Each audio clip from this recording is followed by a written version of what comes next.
is a PetroNerds Rant.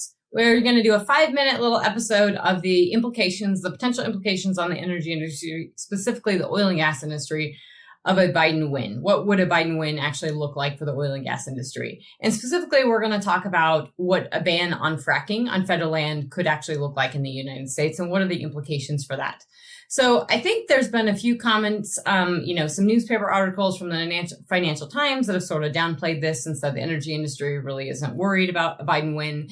And then you've had commentators like Ben Dell, who is an investor in New York and owns Kimmeridge, say that it's going to be positive for the industry. And his comments are really related. It's going to be positive and that it will uplift oil prices.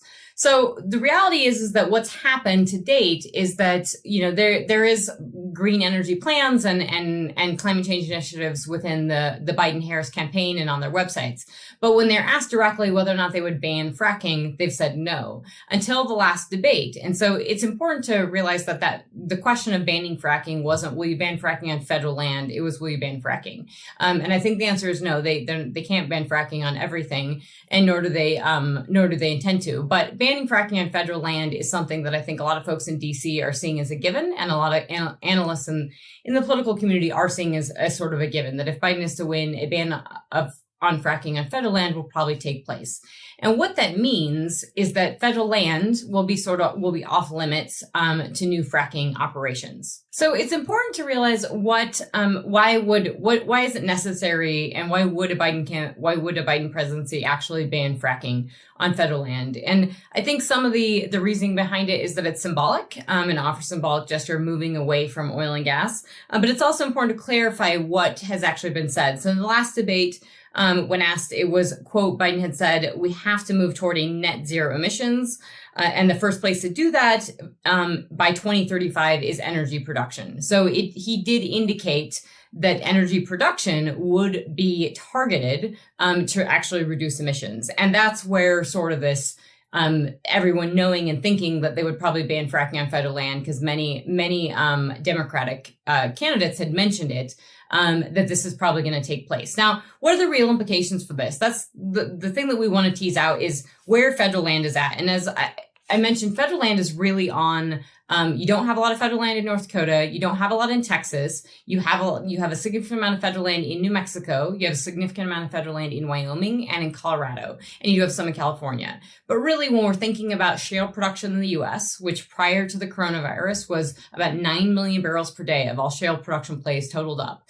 So the Permian Basin was producing nearly 5 million barrels per day, about 4.8 million barrels per day prior to the collapse in oil prices with COVID.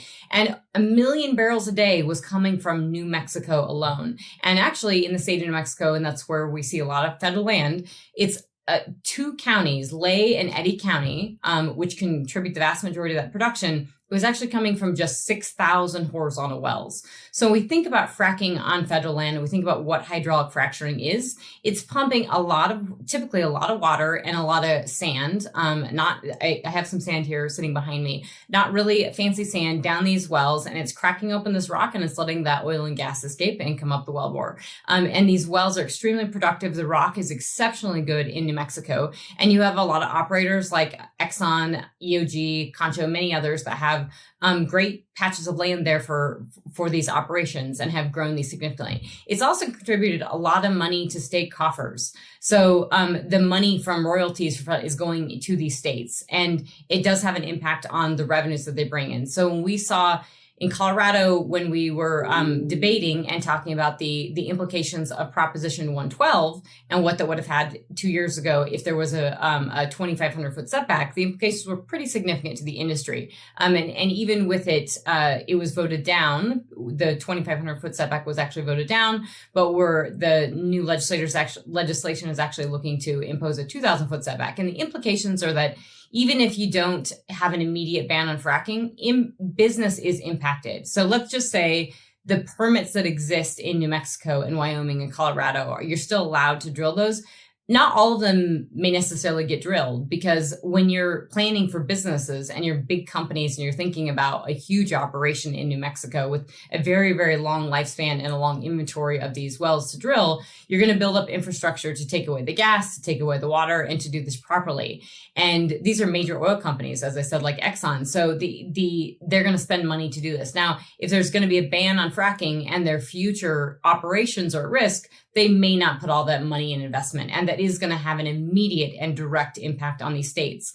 We've already seen a huge impact to the oil and gas industry from the massive collapse in oil prices with the onset of COVID and the shutdowns that we've seen. And prices obviously went negative for a blip for a day, and we've since recovered, and we've been about this high 30s to $40 range, a little above $40 a barrel. And we're sort of stuck now in these high 30s and 40s because of new shutdowns in late October across the world. And so we've seen prices just really get hammered, and that's had a considerable impact already on the state of employment. So when we think about what's going to happen to the oil and gas sector from a job standpoint, it is really significant when you pose any additional restrictions.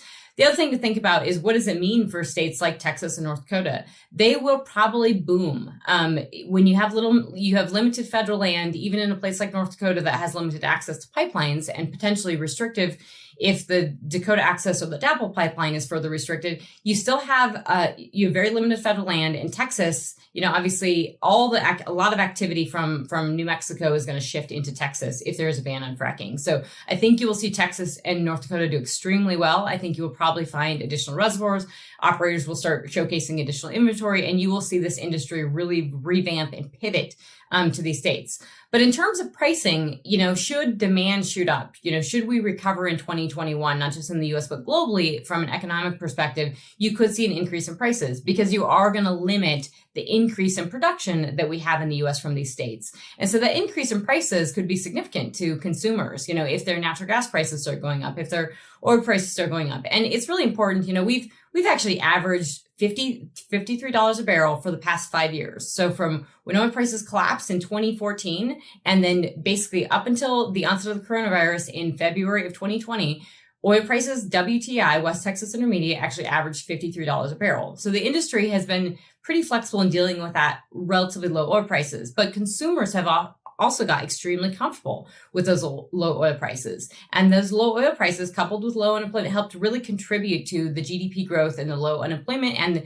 the sort of revving up of these economies. And it's very important to consider what low oil prices mean as we're coming out of the coronavirus and as we're demanding more crude oil and the consumers have access to forms of cheap energy. So the implications, if prices were to rise to say to 60 in the near term, I think are very significant for the consumer and could have a negative implication. Right now, unless you're actually going to unless you're going to curtail demand, unless, the Biden administration would say, along with a ban on fracking on federal land, we're going to impose restrictions on actually the usage of crude oil, it's not going to have any impact on the amount that we consume, which in turn will not impact the greenhouse gas emissions of crude oil. If anything, it will increase it, because we will have to import that crude oil from abroad. So we'll likely be importing it from Nigeria. We'll likely be importing it some from Russia as well. And in those countries, and actually in many other Middle Eastern countries where we get crude oil, a lot of that natural gas is flared, which means that the greenhouse gas emissions on that life cycle barrel of crude oil is higher. Additionally, that oil has to be transported into the US.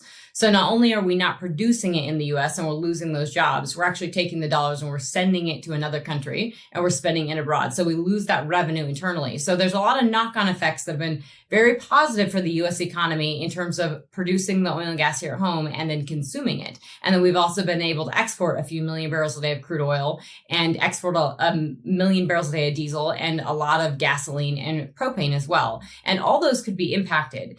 Furthermore, if natural gas is curtailed in any way, so if natural gas production is curtailed in any way by any potential concerns by operators of these bans on federal land, while we may not be impacting our liquefied natural gas exports immediately, the presumption, foreign countries see that as a risk that could be bad for projects we have coming online, and it could be bad for business, and it could actually really be bad for diplomatic relations as we're thinking about exporting, liquefied natural gas to allies in Asia. And with that, I will conclude, and thank you very much for listening to this PetroNerds Rant.